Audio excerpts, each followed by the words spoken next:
Hallelujah. सभी को मेरी ओर से जय मसीह की। परमेश्वर का धन्यवाद देते हैं।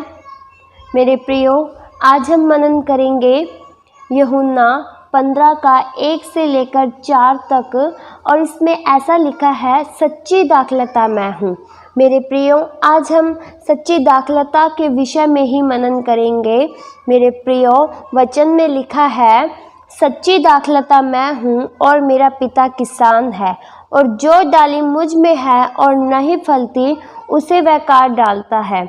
मेरे प्रियो, किसान यानी माली, पिता किसान है और सच्ची दाखलता है प्रभु यीशु मसीह को दर्शाया गया है, और डालियाँ यानी शाखाएँ मसीह लोग आप और हम हैं। मेरे प्रियो, उदाहरण के लिए जिस प्रकार एक किसान अपने खेत में काम करता है, अपनी फसलों को फलवंत देखना चाहता है, उन्हें बढ़ता देखना चाहता है, उन्हें समय समय पर पानी, खाद, हर चीज़ देता है कि वे बढ़े, फिर भी अगर पौधा फल ही न दे तो किसान का मन दुखी होता है। मेरे प्रियो, उसी प्रकार पिता हमारे जीवन में फल ढूंढने आता है। आप सब जानते हैं, वचन परमेश्वर का बीज है। लूका 8:11 में ऐसा लिखा हुआ है। और मेरे प्रियो, जब वचन रूपी बीज हमारे मनों की भूमि में जाता है, तब वह वचन रूपी बीज हमारे मन की भूमि में बढ़ता है और 100-100 गुना फल लाता है। और मेरे प्रियो, हम जब वचन सुनते हैं, उस वचन में हमें बढ़ना चाहिए, आत्मिक जीवन में हमें बढ़ना चाहिए। और मेरे प्रियो, जब हम वचन सुने तब हमें अपने मन को कठोर नहीं करना चाहिए, क्योंकि जब हम अपने मन को कठोर कर लेते हैं तब वह वचन रूपी बीज हमारे मन में जगह न पाकर बढ़ नहीं पाता। मेरे प्रियो, और जब वह वचन का बीज हमारे मन में बढ़ नहीं पाता क्योंकि हमने उसे बसने नहीं दिया, तो मेरे प्रियो, हमारा जीवन फलवंत कैसे बनेगा? क्योंकि वचन ही हमारे जीवन को बदलता है और हमें शुद्ध करता है, और जब हम शुद्ध होते हैं तभी हमारे जीवन फल लगेगा। मेरे प्रियो, और ये सभी फल हमारे जीवन में होना बहुत ज़रूरी है। एक अच्छा जीवन जीना भी मेरे प्रियो फलवंत जीवन कहलाता है। और मेरे प्रियो, हमें सच्चाई से चलना चाहिए, यह भी एक फलवंत जीवन है।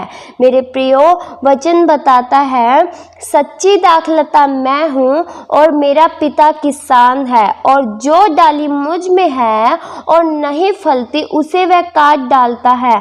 आमीन। मेरे प्रियो, ये बात ध्यान रखें, डालियाँ 2 प्रकार की होती है। एक वो जो फल देती है जिससे माली प्रसन्न होता है, और एक ऐसी होती है बस जुड़ी हुई है जिसमें फल बिल्कुल नहीं है। ऐसों को किसान बिल्कुल रखना पसंद नहीं करता, क्योंकि फल ही नज़र नहीं आ रहे। मेरे प्रियो, आपका जीवन इनमें से कौन सा है, फलवंत या बिना फलवंत वाले हो? मेरे प्रियो, बिना फलवंत वाले लोग वे हैं जो संगति में तो बैठ गए, वचन सुना पर वचन पर गौर ही नहीं किया। कहते तो है मैं मसीह हूँ, चर्च जाता हूँ, पर मसीहत जीवन में बिल्कुल नहीं है। जीवन बदला ही नहीं गया, पुराना मनुष्य से ही चल रहे हैं और सिर्फ वे नाम के मसीह हैं। ये हैं बिना फलवंत वाले। ऐसों को पिता काट डालता है, और काट डालने के बाद उस डाली का हालत देख लेना। मेरे प्रियो, अगर एक पेड़ में से एक डाली निकाल दी जाए, उस डाली को देखना उसकी हालत क्या हो जाती है। पेड़ पे कोई भी असर नहीं पड़ेगा। एक के काट दिए जाने से सब डाली हरी रहेंगी और सब बढ़ेंगी, पर जो काट दी गई है उस पर असर पड़ेगा। नुकसान, सूखापन उसी डाली पर होगा जो पेड़ से दूर है। और जो मेरे प्रियो, जो डाली जुड़ी नहीं हुई, उसे अनेक दुखों का सामना करना पड़ेगा। मेरे प्रियो, और वह एक सूखी लकड़ी के समान हो जाती है। यशायाह में बिना फलवंत दाखलता के बारे में एक गीत लिखा हुआ है। यशायाह 5:1 में ऐसा लिखा है, एक अति उपजाऊ टीले पर एक दाख की बारी थी। उसमें उस मालिक ने उसमें मिट्टी खोदी, पत्थर बीने गए, उसमें एक उत्तम जाति की दाखलता लगाई गई और गुम्मट भी यहाँ तक बनाया गया और कुंड भी खोदा गया। परंतु मेरे प्रियो, जब दाख की आशा की गई उसमें निकम्मी दाखें लगी। मेरे प्रियो, परमेश्वर आशा रखता है कि ये फल देगा, अच्छा जीवन जिएगा। हमें अच्छा जीवन के बजाय जब हम बुरा जीवन बिताते हैं, दुष्टता वाला जीवन गुजारते हैं, इससे हमारा प्रभु दुखी होता है। वह चाहता है कि हम फलवंत बने। और मेरे प्रियो, हमारे परमेश्वर का जीवन बहुत ज़्यादा फलवंत वाला था। अगर हम परमेश्वर के साथ जुड़े हैं, अगर हमारा परमेश्वर के साथ रिश्ता है, तो मेरे प्रियो हमारा जीवन भी फलवंत होगा, उसका स्वभाव भी हमारे जीवन में होगा, उसकी मिठास हमारे जीवन में होगी, उसकी मिठास प्रकट होगी। मेरे प्रियो, वचन बताता है, तब उसने दाख की बारी की आशा की, परंतु उसमें निकम्मी दाख लगी। मेरे प्रियो, यशायाह 5:4 में और ऐसा लिखा है, उस दाख की बारी में निकम्मी दाख लगी। इसके विषय में न्याय कर रहे हैं कि हे दाख की बारी, तेरे विषय में अब क्या करना रह गया कि मैंने तेरे लिए न्याय किया हो। लिखा है, अब तुमको बताता हूँ कि अपनी दाख की बारी से क्या करूँगा।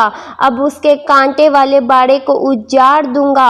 और मेरे प्रियो, जब आप फलवंत नहीं बनते तब परमेश्वर दुखी होता है, क्योंकि आप सभी को इसलिए सृजा गया है कि आप उत्तम फल लाएं। मेरे प्रियो, परमेश्वर हम सभी के जीवन को फलवंत, अच्छा जीवन देखने की आशा रखता है कि ये बहुत सा फल लाएं।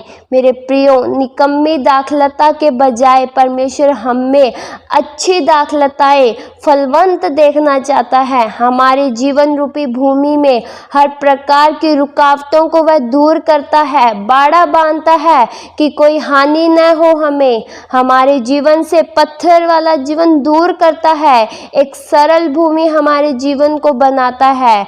मेरे प्रियो, प्रभु इतना सब कुछ करता है हमारे जीवन में, तो क्या आप फल लाते हैं या फिर निकम्मी ही दाखलता आप में लगती है? मेरे प्रियो, एक बात ध्यान रखें, जब आप अपने घर में कोई पौधा या पेड़ लगाते हैं, तब आपके मन में आशा रहती है उसमें फल या फूल देखने की। आपके मन में चाहत होती है उन्हें बढ़ता देखने की। आपका मन खुश होता है कि उसमें फल लग रहे हैं, आपकी मेहनत आपको बेकार नहीं लगती।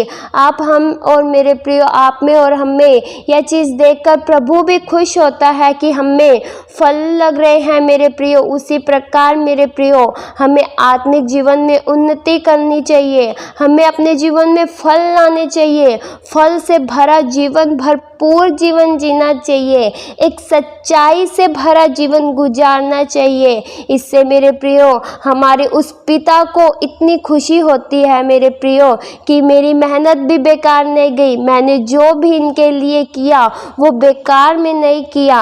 मेरे प्रियो, और एक बात और ध्यान रखें, जब आप में फल लगेगा तब आपको कोई भी ताकत उखाड़ नहीं सकती, क्योंकि उस पेड़ की रखवाली उसका मालिक कर रहा है, क्योंकि वह एक फल देने वाला वृक्ष है। आमीन मेरे प्रियो। और वचन बताता है, जो फलवंत फलती है उसे वह छांटता है ताकि और फले। मेरे प्रियो, जो फलती है शाखाएं, उसे वह काट कर छांट कर साफ करता है ताकि उसमें और भी अधिक फल लग सके। मेरे प्रियो, परमेश्वर बुरी शाखाएं अर्थात हमारी बुरी आदतों को और हमारे पापों को काट कर अलग कर देता है। मेरे प्रियो, जिस प्रकार किसी पेड़ को छांटा जाता है उतना ही वह डबल उसमें विकास होता है, वह जल्दी बढ़ता है, उसी प्रकार प्रभु हमें भी छांटता है। मेरे प्रियो, वह हमें कैसे छांटता है? वह हमें एक पश्चातापी हृदय देता है और हमारे घमंड को दूर करने के लिए हमें नर्म अनुभव की ओर ले जाता है। जिस प्रकार एक डाली काट कर छांट के सफाई के बाद अधिक फल लाती है, वैसे ही हमारे साथ होता है। और मेरे प्रियो, हम उसके वचनों के कारण हम सब शुद्ध किए गए हैं। मेरे प्रियो, उसके वचन जो हमको सुनाए गए उसमें हम छांटे गए और हमारे मनों की सफाई की गई और हम शुद्ध किए गए हैं। और मेरे प्रियो, जब हम शुद्ध किए गए हैं, हमारे मनों की सफाई की गई है, तब हम फलवंत जीवन जिएंगे। मेरे प्रियो, जिस प्रकार एक भूमि में से हर एक रुकावटों को जो फसल को नुकसान पहुंचाती है उसे किसान दूर करता है, उस भूमि पर से पत्थर कांटे निकालकर हल चलाता है कि वह फसल अच्छी पैदा हो, उसी प्रकार हमारा परमेश्वर हमारे मनों में वचन रूपी हल चलाता है, तब हम फलवंत बनते हैं।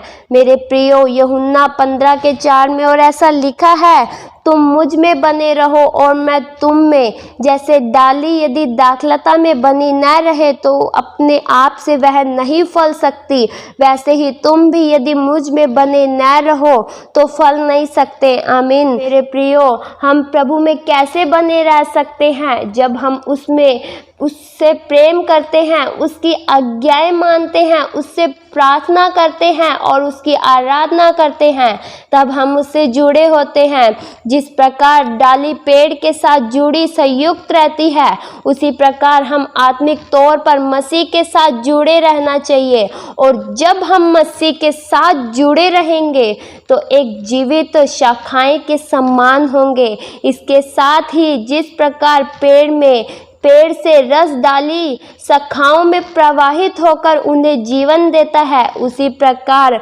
मसीह का आत्मा हमारे भीतर प्रवाहित होकर हमें आत्मिक जीवन प्रदान करता है। हालेलुया। मेरे प्रियो, हमें फलवंत होना चाहिए। फल लाने के लिए मसीह में बने रहना चाहिए। यदि हम मसीह में बने नहीं रहते हैं तो फलवंत नहीं होंगे।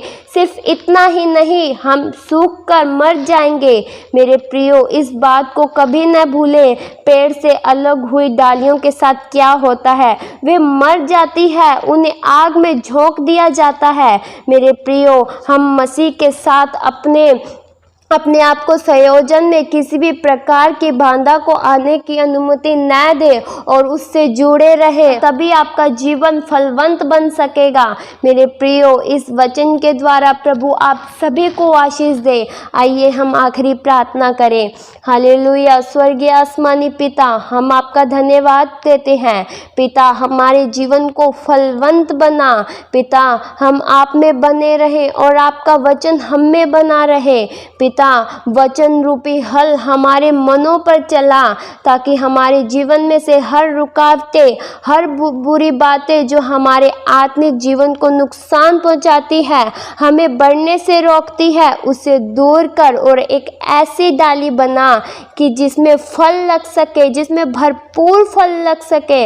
मेरे पिता, हम आपका हर बातों में धन्यवाद देते हैं। ये सारा आदर महिमा हम आपके नाम को देते हुए ये प्रार्थना प्रभु यीशु मसीह के नाम से मांगते हैं। सुनो और कबूल